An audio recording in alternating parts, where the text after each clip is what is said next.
I'm Keith Habersberger, and this is my last meal.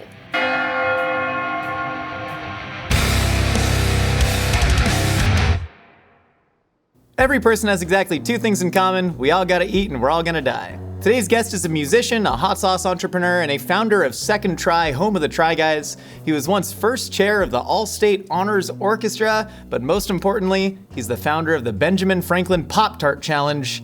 Keith Habersberger, welcome to the show. Wow. Thrilling stuff that you've already dropped. It took the internet by storm in 2012. Can you explain to me the intricacies of the Ben Franklin Pop-Tart Challenge? Well, the basic challenge is to try to get an entire Pop-Tart in your mouth without breaking it. That explains the Pop-Tart of it all, Keith. What of the Ben Franklin?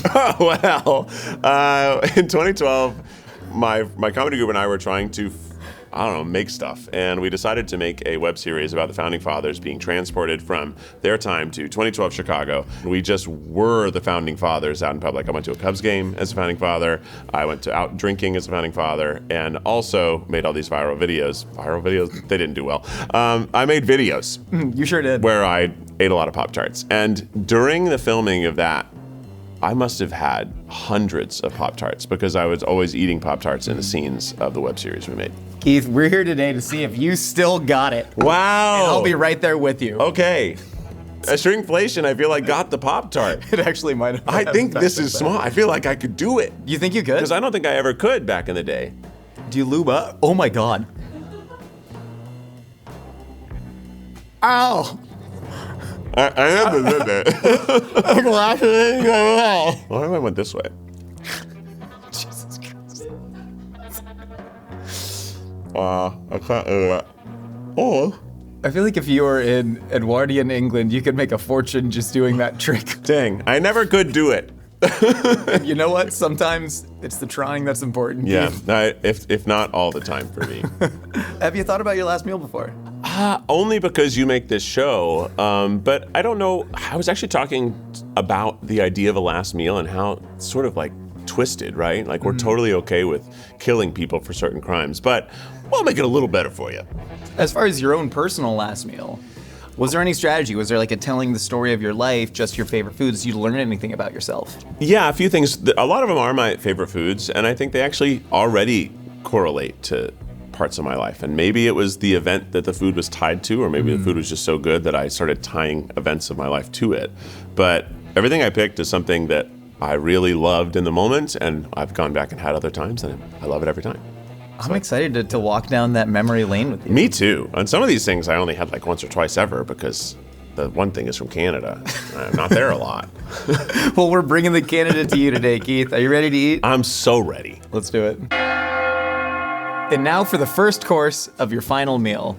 We have the Tokyo fried chicken, the sushi, and the cocktail.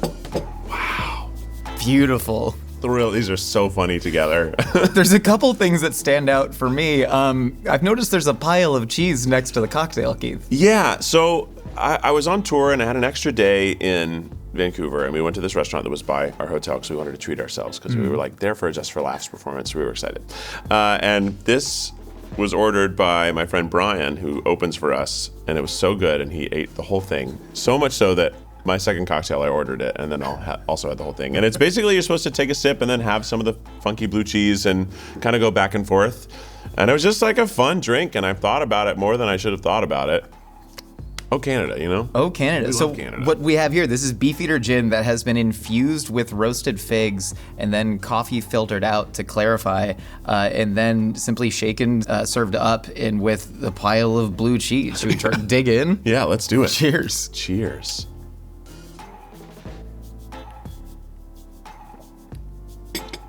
Do you eat this cheese with a spoon? Yeah, they had a teeny spoon.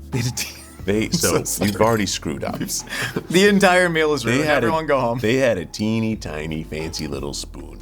They were like, oh yeah, it's best to take a little sip. And literally put them both in your mouth at the same time. It's such an insane combination. It's fun to eat a drink, isn't it? Wow, the flavor is sort of insane. Is this everything you remember from it? It's hitting because the blue cheese is so strong. And then you're like, oh, I need something to relieve myself. And then a cocktail, which is also going to sort of burn. Tell me about this chicken. I've been eyeing this. I've been smelling it. This looks so freaking good. Tokyo Fried Chicken Co. was my favorite fried chicken in Los Angeles. I found it when I was doing a Chickenwatch episode with Chris Reinecker back when I was at BuzzFeed. And it was so delicious, so crunchy, so flavorful. It was served with this ponzu that they call TFC sauce. And also when they first served it, it was covered in like the seasoning powder, right? And they gave you a glove. You put one glove on your hand and the other hand you don't put a glove on. So you had a chicken glove. It had chicken rice, it had all these sides. Everything was just like a southern fried chicken meal, but everything's just a little bit Japanese. And it was wonderful. It was run by this sweet couple, and I met them in 2017, and then every time I went back, like a life update had happened. They were getting married, they were having a baby. So it just had this relationship with this couple. Through COVID, I sort of set out on a mission to do some free internet short form for restaurants that I liked, mostly because I didn't want them to fail. Sure. Mostly because I didn't want the food to disappear from my life. But unfortunately, running restaurants, impossible. So they closed this last year, and they closed when I was out of town. So they sent me a message being like, Keith, we're so sad to let you know, but we're going to be closing. We want to have you come in one last time. And I was like, I'm gone for 2 weeks. I'm not going to be able to come back. Oh, man. So when I found out about this last meal, so I was like, well, one thing I'd love to have is a food I didn't think I'd ever have again. Yeah. That I've already kind of said goodbye to. We called them up and we actually got the recipe from them. They gave us the sauce. They gave us the bucket. Wow. And Keith, you did all you could. You tried to save it, and you can't save everyone, and that's the... But I've told them, you try. I know they'll make something else, and I'll support their next restaurant. Look at how beautiful it is. You know the saddest thing?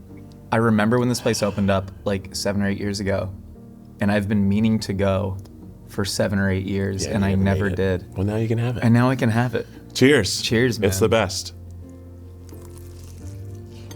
Oh my God. Wow. So you grew up in a really small town, Carthage, Tennessee, but so many of the towns around there were also of the same size. Like you were at, 2,000 people, but it was still somehow the biggest town. That was the county seat. So that was the big town in the county. Also, birthplace of Al Gore. Incredible. One of my top 3 favorite vice presidents of the 2000s. We like him. We love Al Gore. We made fun of him, and we shouldn't have. He also tried to save everybody, and he couldn't. He was right. It's like you and the chicken. We're like, your voice is too boring.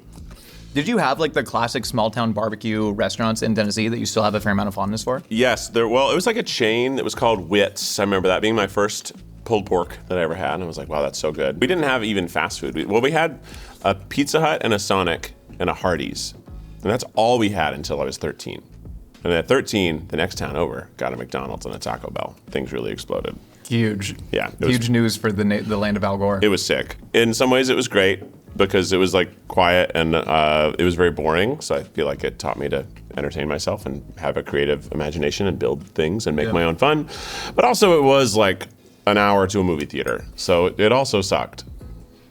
Don't get it. It's also sucked. Is there a very real part of Eat the Menu that is a childhood wish fulfillment from you because you didn't have all those chains? I know you used to drive well over an hour to go to your standard casual chain dining restaurant with your family. Do you still sort of feel that level of nostalgia, or at this point do you just take for granted the fact that you can eat every single thing on the Outback menu? I think both. I have a fascination with fast food because everybody has it. And there are very few experiences that everybody can have growing up.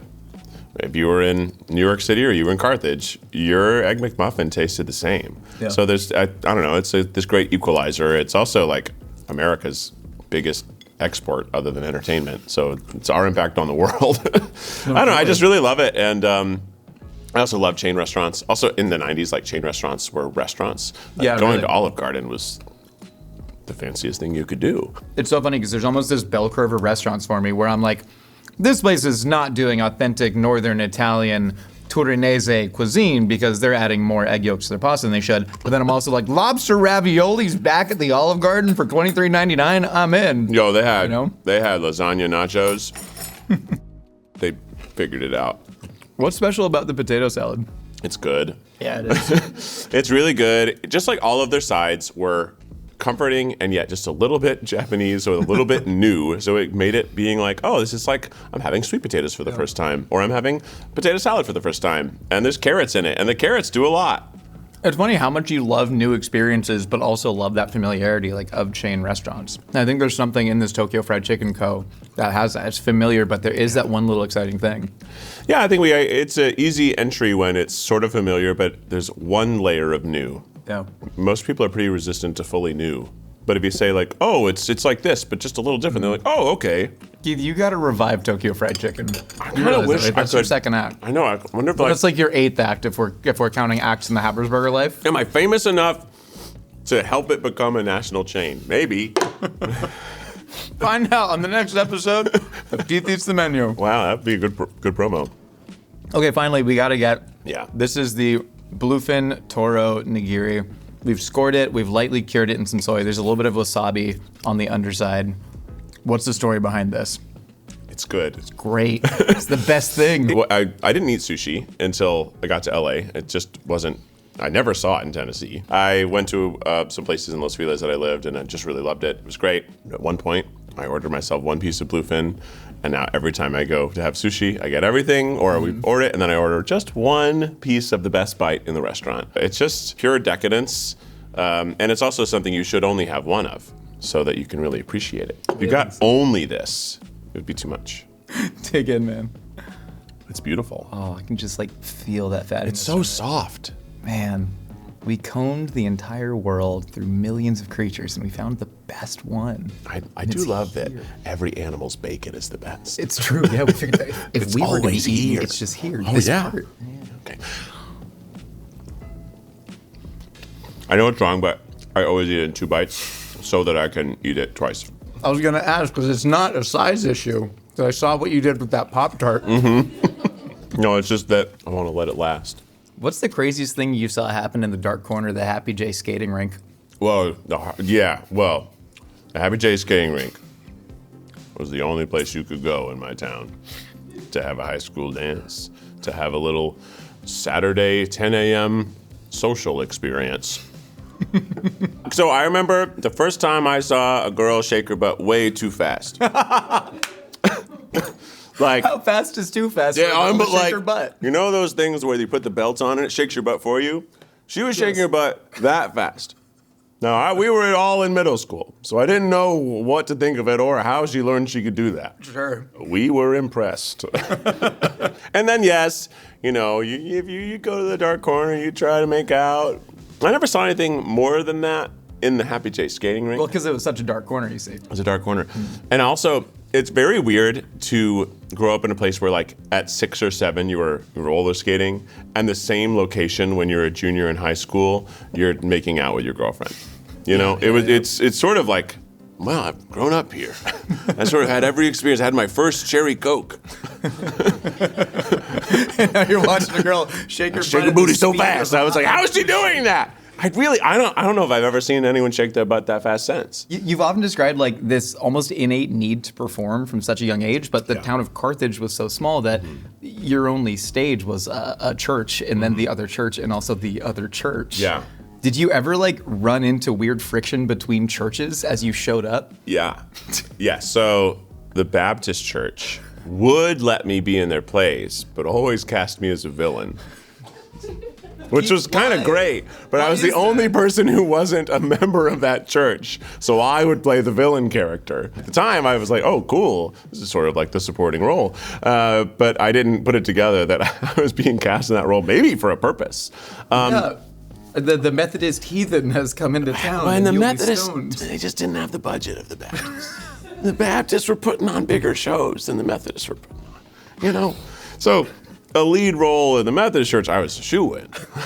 But, you know, what were we doing? Sure. Whereas over there, they were in musicals. They were doing, like, parodies of pop songs. We were singing Jesus versions of, like, you know, what the popular music. It was thrilling.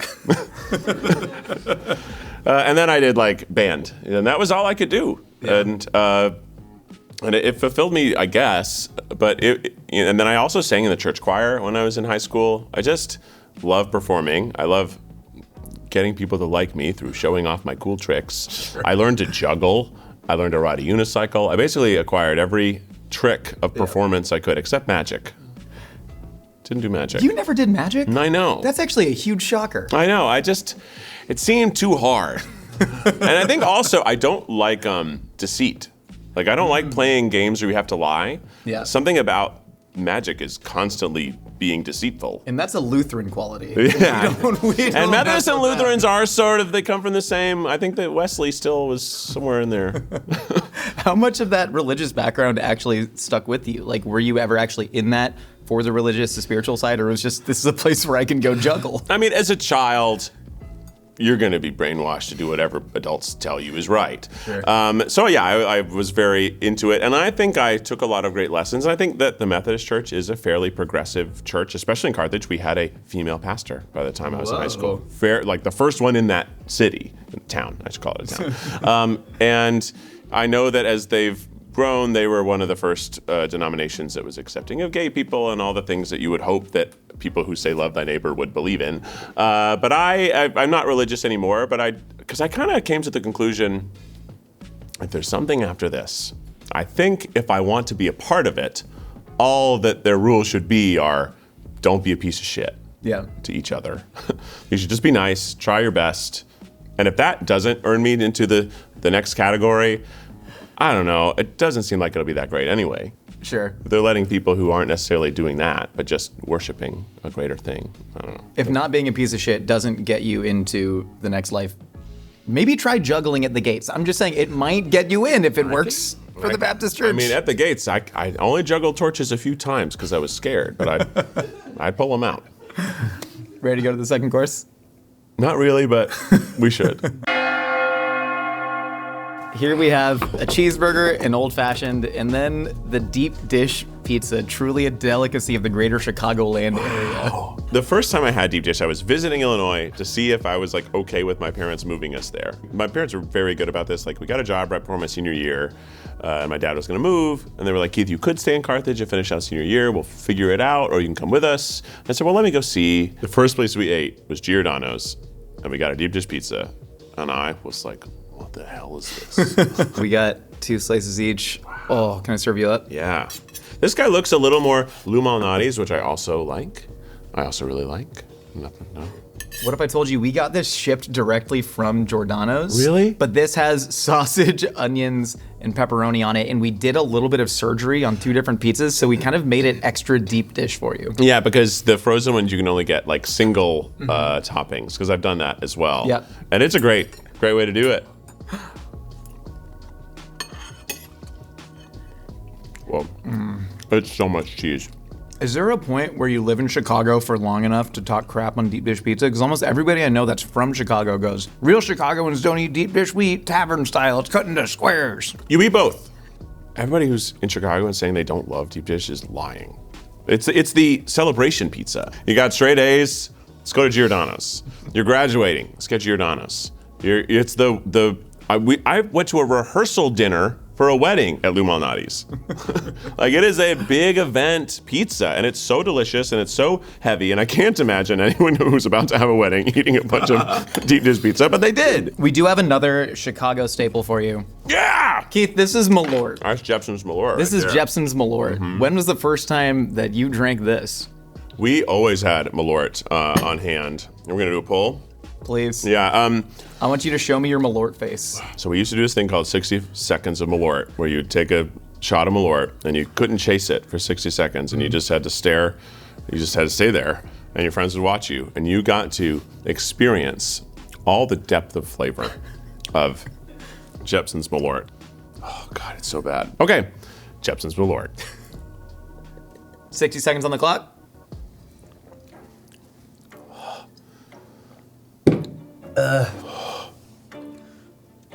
Keith, have you ever been able to diagnose what that thing inside you that needs to perform is?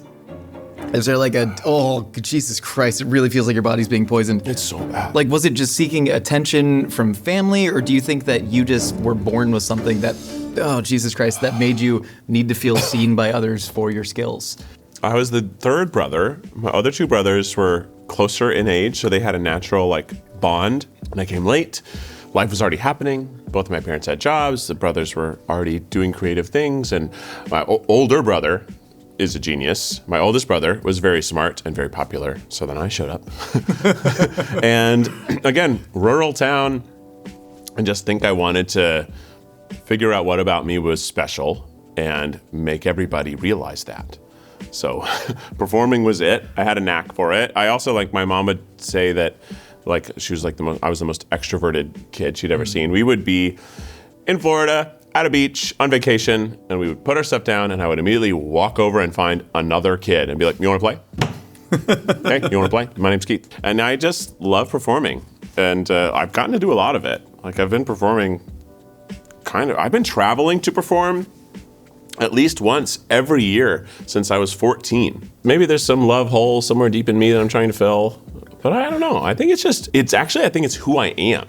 I think the way that you could describe me is a traveling performer. Like, it's become part of, like, what I need to do to still be Keith. Yeah. Like, if I'm not performing in front of a live audience every few months, just not me. Does the size of the crowd matter? Because, like, when you were with, say, Mission Improbable, right, and you were traveling around to, weird, almost corporate trade shows. Anywhere, yeah. Anywhere. Do you feel the same amount of gratitude from, a stadium full of thousands versus, the Iowa Cement Coalition show? Did in fact play for a bunch of Iowa Cement people. They're a notoriously tough audience for improv. They love stand-up. And honestly, we got them. You just gotta figure out what makes people tick. Every audience is, somebody in there probably doesn't know who you are. So that's how I see it. It's like, I try to quickly find the person who doesn't know me or doesn't think they're gonna like me, and the show's for them. And I typically get them over that hump. I'm playing to you, Dan, in accounts truly. receivable for the Iowa Cement Caucus. Yeah, I just have to make everybody like me. I think you've done a pretty good job. You've made tens of millions of people like you. That's the population of Sweden, right? Yeah. Probably actively very much. And I wish they were all in Sweden. Yeah, that'd be really Because then if I went to Sweden, that'd be crazy. You'd be the king, man. You know when people find out they're, like, super famous in other countries? If any country, I'm the most famous person to you, please let me know, and I will come visit. Shout out to Kiribati. I don't know how much of our audience is in Kiribati, but if you are, I would love to come visit one day. Still taste them a lot. It's Yeah, so hey, bad. wash it down to the old fashioned. So bad. I do love an old fashioned. This is my go-to cocktail everywhere. And we made it with our go-to whiskey, which is the William H. Macy Reserve Rye from Woody Creek Distillery. Whoa. He gave it to us after his last meal, and it's actually the best whiskey I've ever had. It's delicious, especially for a rye. Ryes can be kind of spicy, but that's still pretty smooth. Keith, we got a cheeseburger to eat. I love cheeseburgers. So this also relates to Chicago for me. I think that the way that Chicago does cheeseburgers, which I'm sure other places do it like this too, it's basically like the makeup of a Whopper.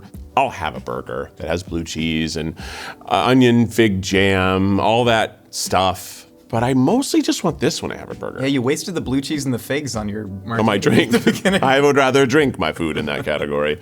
The burger. I had a cheeseburger yesterday. It was good. Wait till you hear about how much prime rib he's had later. I did have it's not. We're shooting this after the holidays. You said that when you were in school, you had a lot of, like, teachers and mentors who really told you, like, hey, you can do this. You can make a career in entertainment. Yeah. Did you believe them at the time? It's sort of like hard to take that compliment and actually believe it as much as the other people do. I'm sure I was like, sick, awesome. Oh. But also, even as I age now, if somebody, like, gives me a very big compliment and says that I'm special in some way, it's just hard. It's hard. I don't know. I guess it's not that I don't believe that I'm great, but Why do you change the tenor of your voice when you said that, though? I don't know. Because sometimes people do that when they're kind of lying or uncomfortable with the thing they're saying. I don't know. Maybe it's because other people do greater stuff. I'm not saving anybody's life. Maybe I am. Sure. But I literally did read a Reddit thread this morning, which is a thing I don't normally like to do, but it was literally a person saying that you directly saved their life because they were in a point of depression. I mean, I'm sure you and I have gotten so many DMs like this, so many in-person interactions at meet and greets where it's very tough to internalize. And for me, it's almost a defense mechanism to go, I'm not that great, I'm just a guy. Right. But people telling you face to face, like, no, you did save my life. it's both very sweet, and I also feel very sad. Same. I came up with a response, which is like, thank you for telling me this. Thanks for involving me in your life. And I'm sorry you had to go through that. Because, like, how do you respond to something so heavy? Yeah. And there's no way that you can't feel a little sad that someone I don't want anybody to have a bad time. I want to make people laugh, but I don't want that laughter to be a cure. I just want it to be a pastime. You watched Patch Adams and said, nope. But yeah, I think, I'm very lucky to have had encouraging friends, role models, teachers. I was very lucky. Yeah. Was there ever a point when you were, driving around North Dakota, going to improv shows, where you were like, I don't think making it is going to feel like I thought making it was? Like, this is simply too tough, and I think those teachers were wrong, and maybe the self-belief isn't there. Or were you just happy to be performing that you would just deal with, getting run off the road into a snowbank by a semi-truck? It did happen. I was so happy to be 22 years old, have graduated college with a BS in theater, which is very funny to say. I didn't know they had that. You can get a Bachelor's of Science in theater at some schools, and I did. Apply to med school. And I graduated college, and within 2 months, I was making a living performing. I say that because I was making like $17,000 a year, so not enough to really live, but I was like doing it. I was out on the road, I was doing shows for strangers, I was meeting people, I was seeing the country. It was hard, because it was like driving for 10 hours between shows and then chugging a 5-hour energy and only eating Subway. I was like, I wish I made more money, but then I never had to work at a Starbucks. In fact, I had accepted a job as a manager of a Jimmy John's 2 hours before I got the call that I was the one person they took out of the audition to go on tour. Because like 150 Chicago improvisers auditioned for that. So I was like, I made callbacks. I'm like, oh, this is awesome. I felt good that I got called back. I went back and I thought I did really good. But I didn't actually think I'd get the job. And then I had to call the guy back. And to his credit, the guy I called back and I told him why I couldn't take the job. He's like, bro, go. Don't come here. He was like, you did it. Get out of here, man. And that Jimmy John's manager was Benny Safdie. So yeah, it was awesome. It was so cool. And then I had time to learn to edit videos. I had a flip cam. You remember those, the USB cameras? Sure do. And I just shot stuff and taught myself to edit on iMovie. And then I stole a copy of Final Cut, taught myself how to do that, stole some Premiere, taught myself how to do that. Now I proudly pay for Premiere. When you were doing all those things, did you ever think you were ramping up to something, or it was merely keep doing it for the sake of doing it? Was there an end goal in mind? The end goal was to make as many people laugh as I could. I kind of like came up somewhere in college or right after college with the idea of like, people like, oh, my trajectory, and it's like a line. Yeah. I hope to do these things. And I kind of came up with like, I think trajectory is like a tree. And there's lots of options.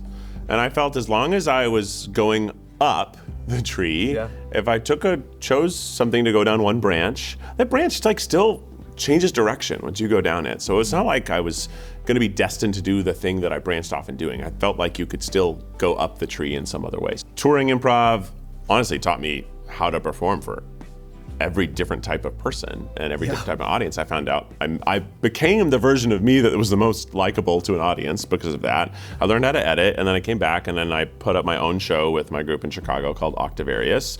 And we did shows and then we did sketches, and I learned to edit those sketches, and then I learned how to shoot the sketches. I learned how to run sound on them, and I made comedy albums. And I sort of like acquired a lot of skills, but still I got no jobs for doing that in Chicago. And it wasn't until I moved to LA that I got a job. And now you're here. Now I'm here. Drinking This Malort. is a freaking good burger, It's too. freaking good, man. You ready to go on to course number 3? Mm-hmm. Keith, now for course number 3 of your final meal.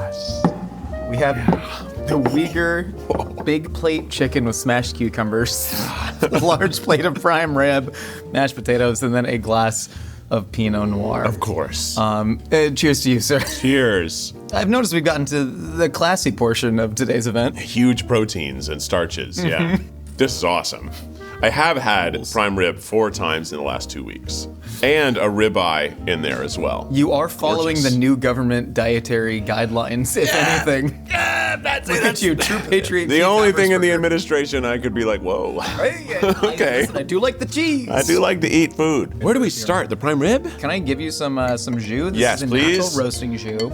Now we've covered this prime rib in herbs and garlic. I see a lot of garlic. Roasted It looks awesome. Yeah, I roasted it for about 5 hours. Some natural jus over the top. Now we've done a very French-style pomme puree. Yeah, it's gorgeous. Yeah, this has been really like strained through a fine mesh sieve, tons of butter added. But then the green beans, and this was your request, They're in the style of a nice Chinese restaurant like Din Tai Fung, which is maybe the best green bean. Yeah, like this is how we should be doing green beans. I agree entirely. The super hot oil, hit those beans, blister them up, and then right after you take them out, you put some garlic in there. It keeps that garlic flavor. Growing up in Tennessee, I only had canned green beans. I thought green beans sucked. I thought they were not good food. And then I made green beans myself at home, and they're like actually delicious. Yeah? I can't believe people did that to me. You know, I want to eat the menu Sizzler, but it's like... Sizzler's... My wife didn't think the Sizzler was real. She thought it was a restaurant in Hollywood movies. Why would they have to invent a restaurant just to not... She just thought they did. Yeah. They just like created a restaurant that would be in movies called the Sizzler. It was my grandma and my dad's favorite restaurant. I spent every birthday at Sizzler. It sounds fake to her credit. Yeah, the Sizzler. The Sizzler? I'm sorry, what is that place? They're bankrupt. Yeah. Yeah. The buffets are having a hard time. Yeah, which I think we can bring those back too. I think we could.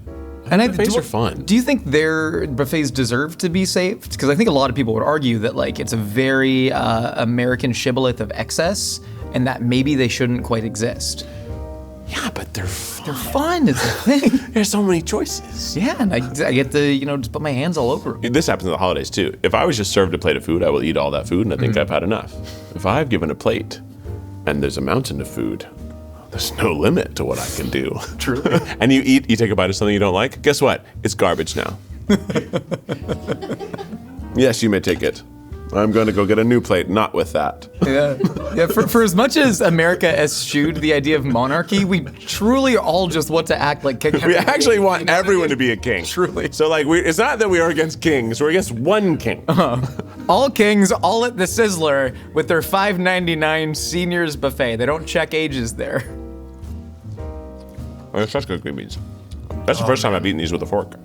I've only ever eaten them with chopsticks. Oh, I thought you were just going in with your hands because I've been there before too. Yeah. I get it. I haven't eaten the beef yet. How's the beef? So good. Well, the crust is crazy. You almost seem to have a bit of selective amnesia, because I remember last time you were on the show, we did first meals, and I asked you, have you had Nigerian food before? And you said, let me check the internet, which I'm not gonna lie, freaked me out a little bit, that you have offloaded your consciousness and memories to the cloud. I was at BuzzFeed for 4 years, and the way that things worked there is the budgets for videos were so small. They're $300 a video, which meant if you were buying food for a taste test, well, that's probably most of your money. So you can't actually afford to hire your friends to come in and pay them fairly. So instead, you'd be working and someone come by like, hey, Keith, will you come eat some Japanese snacks? And I'm like, yeah, cool. So then you did that. And then you'd come back and continue working. And then an hour later, someone like, hey, would you come have some Taiwanese egg dishes? I'm like, yeah, okay, sure. And then that was all it was. So there were 4 years where I would be interrupted 12 to 20 times a week to go eat something. I don't know what I've had. Yeah, fair.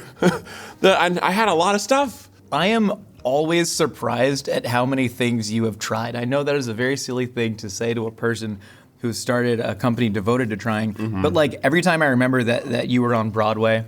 Yeah, or that isn't that crazy? You dog sledded up in on Alaska? A glacier. On a glacier. You played the French horn shirtless with Terry Crews. Yeah. These are things that they are 50 lifetimes worth of experiences. I try at the end of every year to write down all the dope shit that happened this year, and I always like miss something, and I'm like, oh yeah, that happened. Like when I worked at BuzzFeed, I think it was a month in when I worked with the Muppets.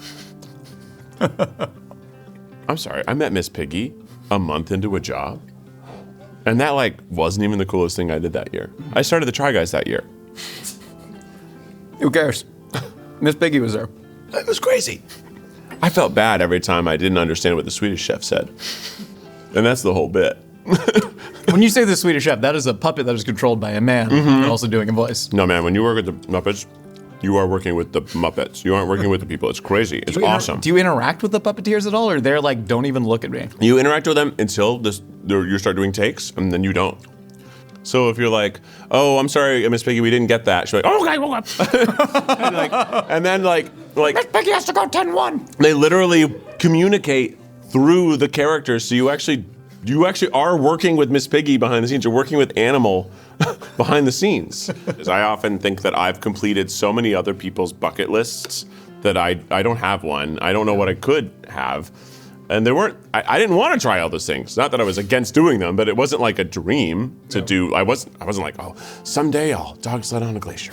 Every year, my wife's boss, shout out Bill O'Dowd, hosts like a college graduate networking night. And every year he asks somebody for a new fun fact about themselves. And I kind of felt weird because I realized that the top 30 to 35 fun facts about myself are all things that have happened because of work. And as you well know, experiencing something via work feels different than experiencing something not via work when there's no cameras. Right. How are you able to actually like leave experiences for yourself and your loved ones? There's things that I do that don't need to be a product of entertainment. Like I have a bunch of synthesizers at my house that I play and I don't record it.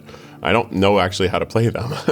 I know how to twist knobs and make things that make me happy in that moment. And then when I'm all done, I turn them off. And like, to me, actually, it's very helpful to me to have like a thing that technically could be a performance. Like I could get good at it. Yeah. I do shows, so I could totally do that. But it's not for that.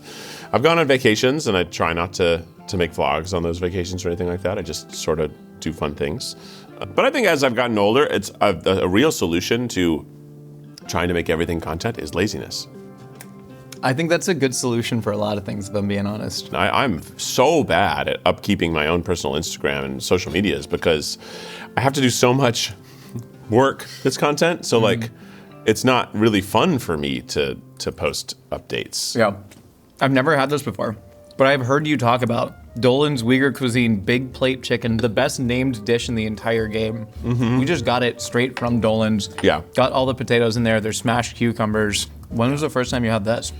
My brother is a chemical engineer, among other things, and he went to China to work for like a summer. And while he was there, he realized that food in China is incredible.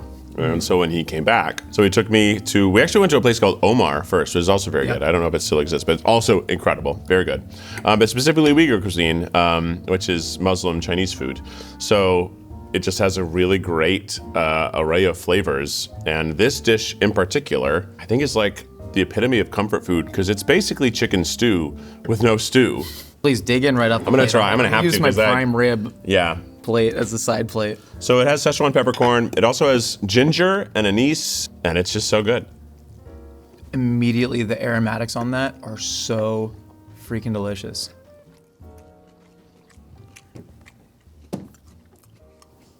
Yeah.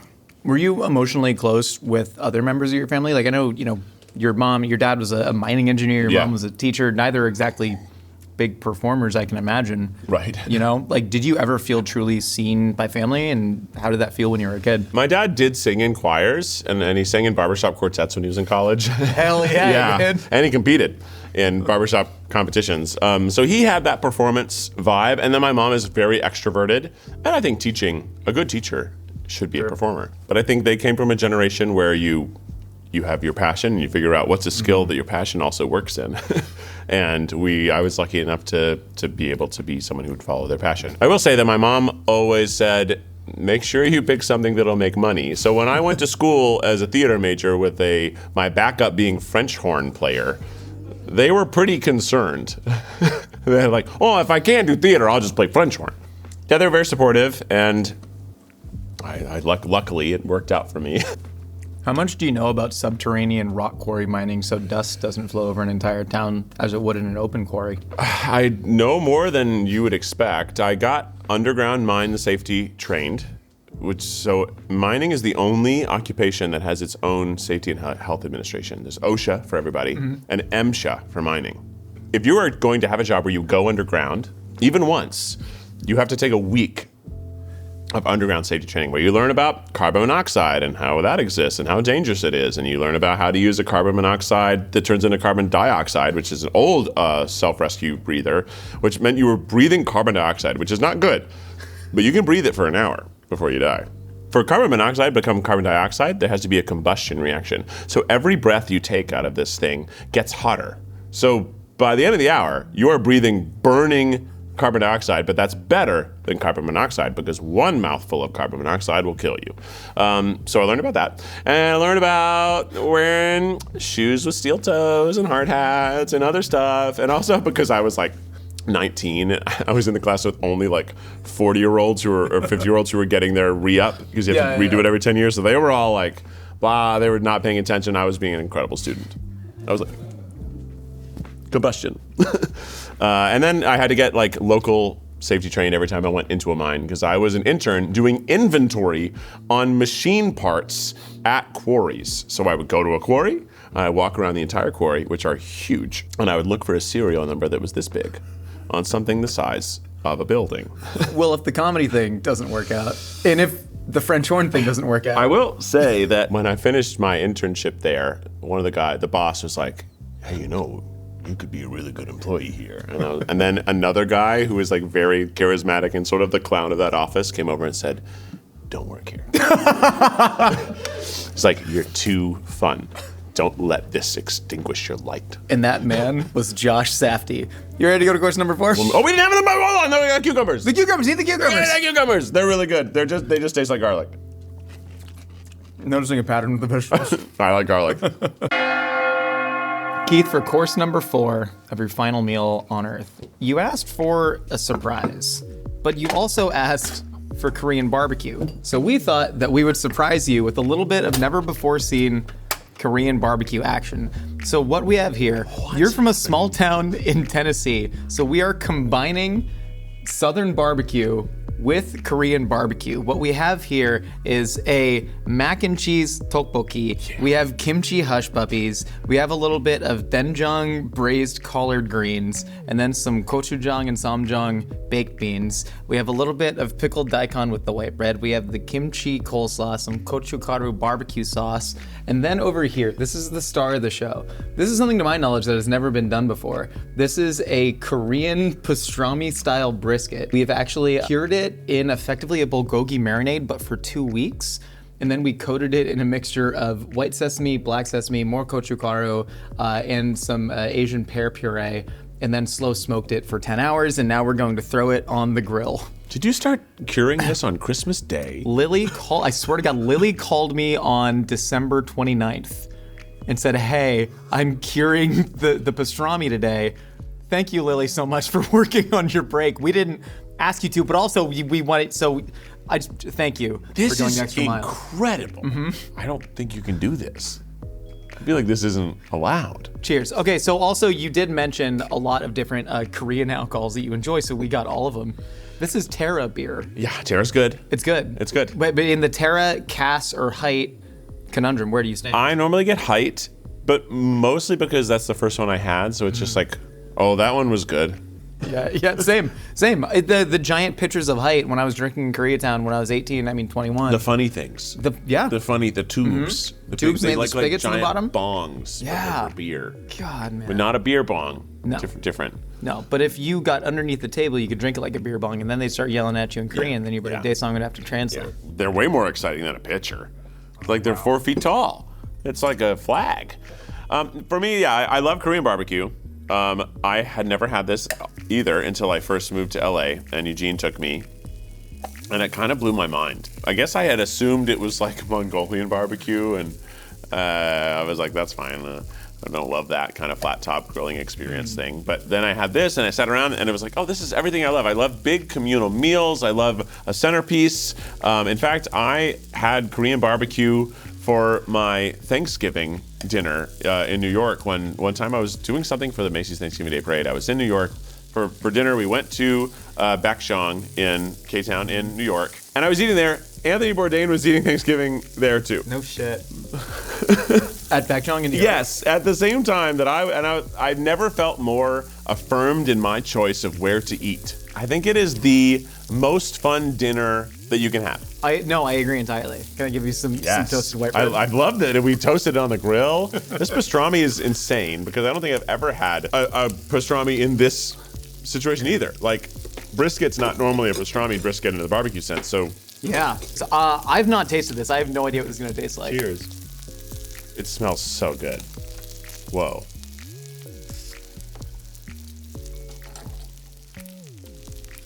Wow. It's such a tender pastrami too. This is nuts. This is insane. crazy. Do you feel surprised? Yeah. I kind of was expecting you were going to find some food that exists We thought about it, but then you would have gone, well, I got to look on the internet to see if Yeah, I know. aired a This BuzzFeed was the video. right choice. You know? Wow. All this because you decided that you would try women's underwear 12 years ago. Yeah, I know. You know? It was because we were trying to make a video that would do well on Facebook. The hell is Facebook? You know that? That's why Try Guys exists. Zach and I were in a pod of 7 people specifically brainstorming videos that would do well on Facebook because Facebook was going to have video soon. A thing I didn't realize about the formation of the Try Guys is that you basically walked around the office asking for volunteers for a video, and the people who said yes ended up becoming the Try Guys, and that was basically the first ever consistent talent pool that BuzzFeed ever had. Yeah. My question is, was there somebody else at BuzzFeed that you wish would have said yes, or that you wish would have come to the office that day? I was surprised that Chris Reinecker said no. Chris Reinecker said no? He's like, I don't think I want to do that. And I'm like, fair. He could have been. He could have been. I think we hadn't done Chickenwatch yet, but we were doing a lot of sketches together. And I was going over to his house and getting high every day after work. But yeah, that's how it shook out. We asked a lot of other people, and only a few people said yes. So that's why you say yes to opportunities, even if you don't exactly know how that is going to work out for you. I try to encourage people if someone asks me for advice to say yes to opportunities. That doesn't mean let people take advantage of you. But say yes to It means closer to that than you think. No, maybe. that's Yes, true, my terrible advice for me. Yeah, but I think that's like you need to be open to the fact that this thing that's being offered, this opportunity, it may not be directly in the path of what you think you want to do. Yeah. But that doesn't mean it can't get you to the thing you want to do. Yes. My success thing was like, oh, I did some free web series for my friends, or I didn't get paid, and I was in somebody's office, and that person showed up to their own office, and they heard my voice, and I got a voiceover agent from that, and then I did auditions for a year and got none. And then I got one Coors Light ad that got cut up and played across 30 ads, and I got paid for 2 years. I went from making $17,000 a year to the next year I made $130,000 from one day of work. That's how it works. That wouldn't have happened if I didn't just do some random web series for free. Yep. Like it wouldn't have happened. Yeah. Under 30, work for free. Not every time. No, you should get paid. You should get paid. Don't do the same job multiple times for Correct. Yeah. Get enough leverage so that you can demand to be treated like a human. Is this good advice? free. Gotta eat all these things. So How are we gonna? Oh, we have to have makgeolli. Oh, the soju. Yeah. Soju before makgeolli. Never get fakgeolli. I have to drive home, so I'm gonna really try to taste everything from here on out. Can I get a ride? Is there anything special about this hush puppy? Kimchi. I say it's orange. yeah, that's the kimchi. This is so fun. I can't eat tteokbokki because it's always so spicy. So I'm so excited. This is like gonna be the only one I think I've ever gonna be able to have and not immediately have to leave, excuse myself to blow my nose for 10 minutes. Oh, Yeah. This is fun. this is a great I'm time. having fun. I'm having fun. This is great. Yeah, I think you deserve to have fun because you've kind of been through a lot.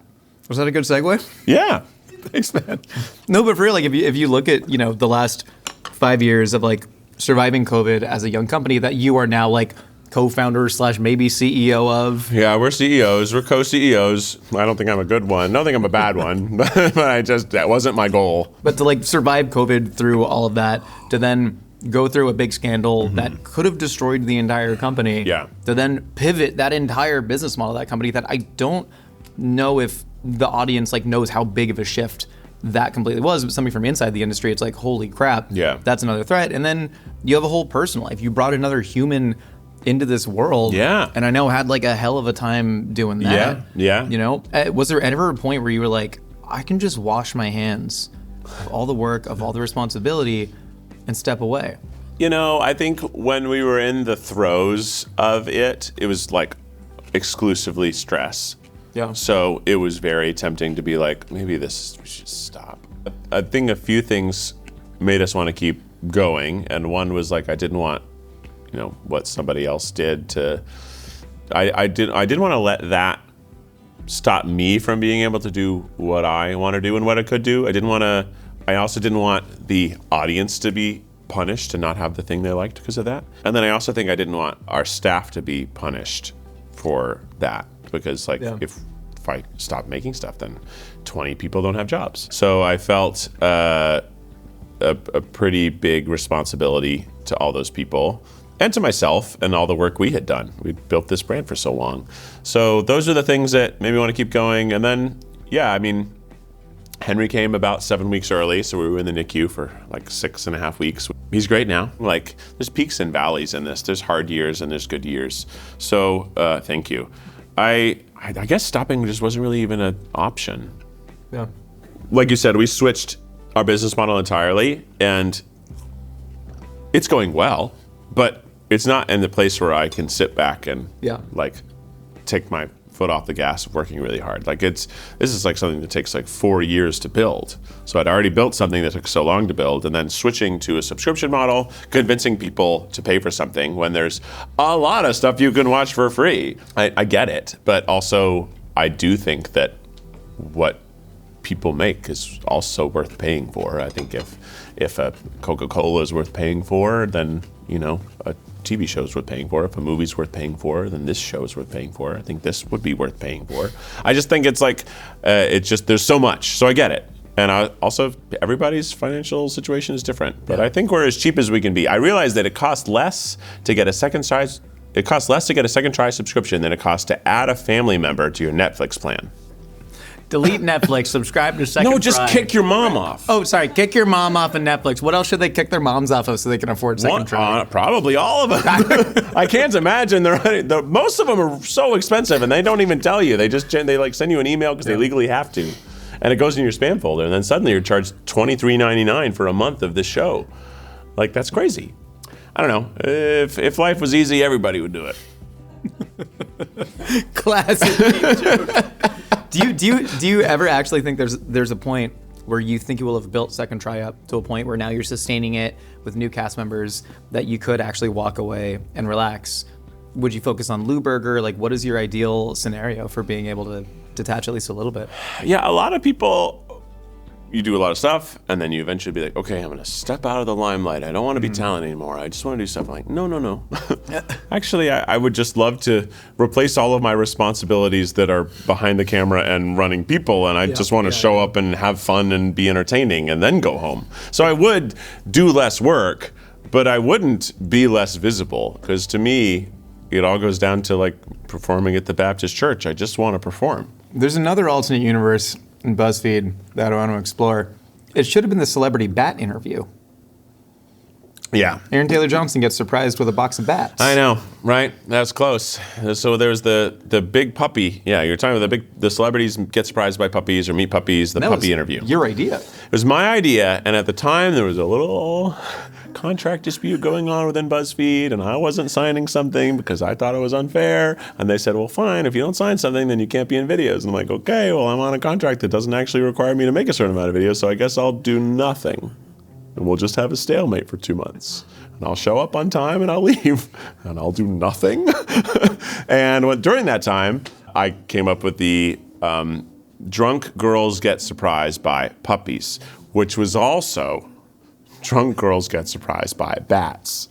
Because I thought of the first one, I was like, sure, that'll work. And if it does well, then we can do the bat one. So funny to be drunk and expect that you're going to open a box full of kittens or puppies, and you open it up and bats. And you're drunk, so you're just so defenseless. I thought that was going to be a good video. They never let me make it. Turns out, bats have diseases. If only we had the CEO of a company that makes videos. It's true. We can do it. I think we're going to keep drinking the soju. Go get us a box of bats. Take the old flip camera, and we're going to see how this turns out. I do like bats. I love bats. Oh, we haven't even drank the makgeolli. We haven't had the makgeolli, which is This is the best thing to drink. Funniest little thing, because it always comes in a little cat bowl. It's such a good light beverage. I like that a lot of the Korean alcohols are all low proof. So even though you have 3 drinks on the table, they equal 1 drink. 100%. Keith, you ready for the final course? Yes. Your last meal on Earth? Yes. Yeah. Brownies, 3 slices of Peter Pan bread, and then bread pudding. Oh, yeah. Of course, a bottle of Madeira dessert wine. Can I pour you up some Madeira? Please. The Madeira is fun because I don't know if I actually like it, but I like to get it. Uh-huh. So when we did the Founding Fathers show, we talked about it forever ago, Madeira was popular in that time, the late 1700s. Basically, it's just attic wine. They didn't have cellars in the Northeast because it was all marshy and they weren't good at building houses yet. And so they put their wine in the attic, and which meant it got hot and cold all the time. So it tasted more like the wood. It somehow was a little bit sweeter, and they just called it Madeira.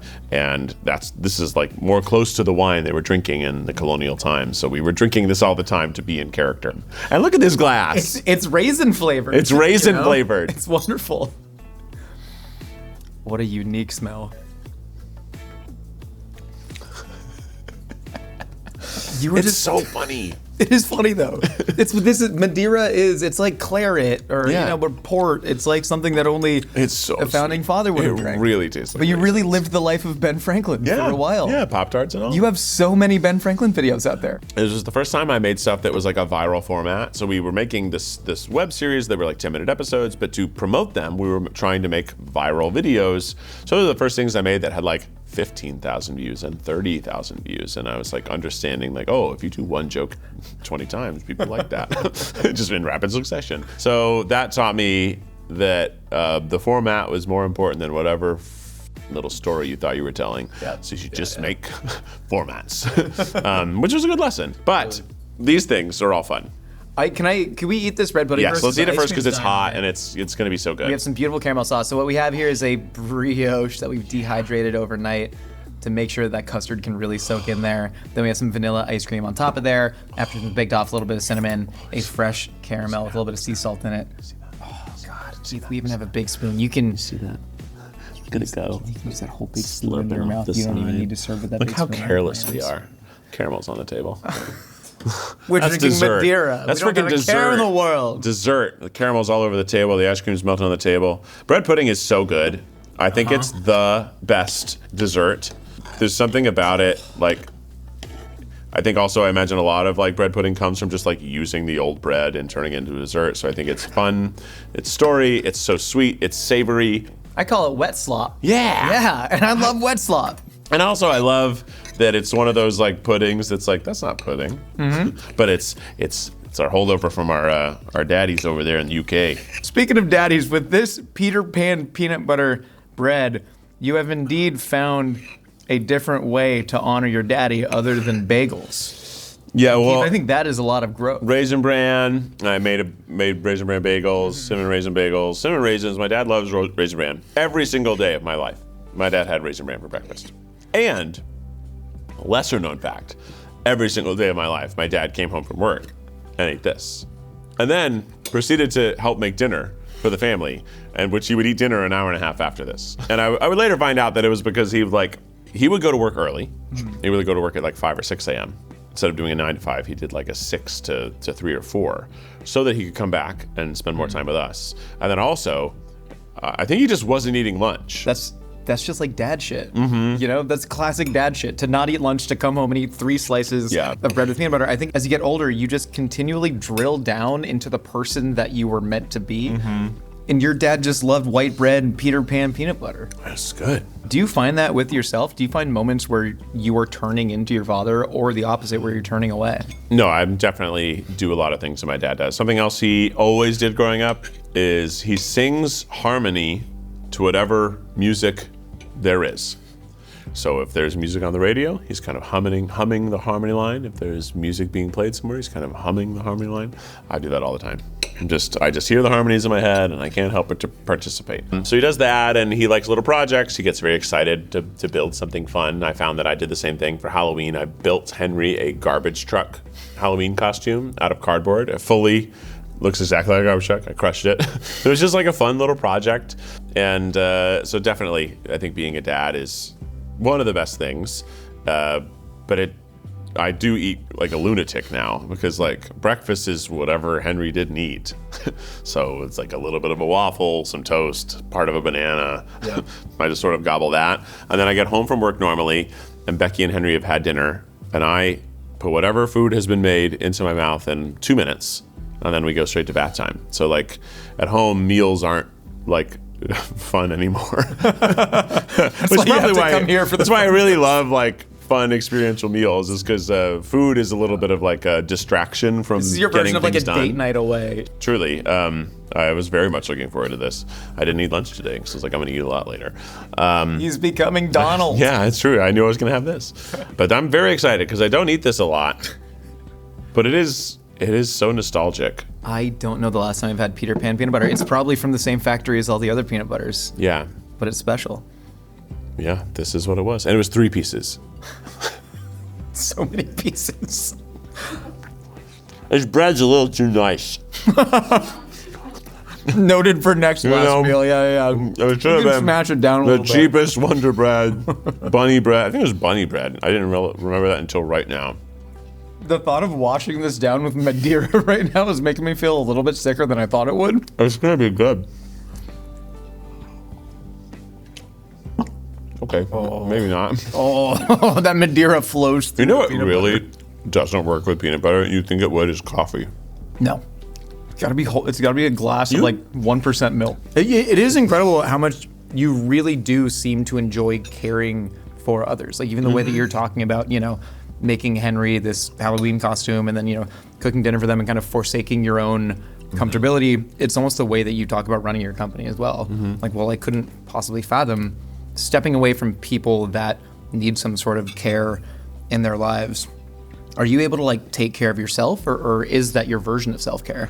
I'm able to still find time. I think like when I go on a Lou Burger show, like that's for me. Like sure, technically I'm making some amount of money for doing it, but And still have 2 other people in Lou Burger that are dependent dependent on you. And Yeah, we're all dependent on each other. But I don't know, getting out there, once you're on a stage performing for people, even if like the show's for them, it's 100% for me. Yeah. I also really like providing experiences, whether that's food or otherwise. So like the meals I like to make are Thanksgivings or big dinner parties. And if I'm alone, I will not cook myself even the most interesting at all. I'll eat the easiest thing possible. There's no joy in making food for me unless it's shared. Keith, brownies from a box. Yes. This is the Ghirardelli's box. So we did get Okay. a nice box, but it was on sale. That's fine. That's good. I think that brownies are the best in their lack of complication. Sort of the cheeseburger philosophy, perhaps for me too, is that some foods are supposed to be simple. I think they're best. They got it right the first time. It's like Coca-Cola. They got it right the first time. Every vanilla Coke, orange Coke, no. The first time they made Coca-Cola, it had a lot of actual cocaine in it. They made it right the first They time. made it right the first time. They should've got I was lamenting, we'll never get to try a real Coke, will we? You can do a homemade version. Yeah, I don't know how. Well, Should I have put that on this list? Original Coca-Cola. With a little winky emoji. I want this one. I want the one that most people don't like, which is the middle. I want the least structure. It smells good. I love a brownie. The way the teeth just sink. It's perfect. It's not too cakey. It's not too fudgy. It's just right in that. It's a brownie. You know what I'm saying? I'm curious if having Henry bringing another soul into this world has like reshaped your priorities and what you want out of life, or were they always roughly the same and that just continued to point you towards that North Star? To change my priorities, perhaps. I think those little ways that it's more fun to hang out with Henry on a Saturday than do much else. Yeah. Also, and maybe this is a crazy thing to say, but I have felt that upon having a child, seeing them, watch them grow, he's like 2.5, so he's got like mannerisms and opinions and vibes and jokes and stuff.